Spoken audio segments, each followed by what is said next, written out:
தகப்பனே, பரீட்சைக்காக ஆயத்தப்படுகிற பிள்ளைகளுக்காக ஜெபிக்கிறேன் அப்பா. படிக்கும் பொழுது அதில் முழு ஈடுபாடோடு படிப்பதற்கு அவங்களுக்கு ஒரு மனதை கொடுத்து ஆசீர்வதியும்.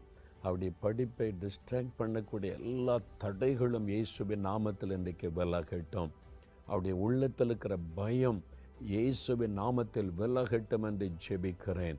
நான் வெற்றி பெறுவேனோ, தோல்வி அடையவேனோ, இவ்வளோ மார்க்கு கிடைக்குமோ என்கிற வீணான பயத்தை கொண்டு வருகிற பொல்லாத ஆவிகளை இயேசுவின் நாமத்தில் கடிந்து கொள்ளுகிறேன். நான் ஜெயம் பெறுவேன் என்கிற விசுவாசத்தை உம்முடைய பிள்ளைகளுக்கு தாரும். ஒவ்வொருடைய உள்ளத்தையும் தைரியப்படுத்தி படிக்கும் பொழுது நல்ல ஞாபக சக்தியை பிள்ளைகளுக்கு தாரும். அவள் படிக்கிற பாடங்கள் மனதில் தங்கவும், எக்ஸாம் ஹாலுக்குள்ளே போகும் பொழுது படித்ததெல்லாம் ஞாபகப்படுத்தி பிள்ளைகள் எல்லா கொஸ்டினுக்கு ஆன்சர் எழுத கர்த்தர் உதவி செய்யும். திருத்துகிறவருடைய கண்களிலே தயவு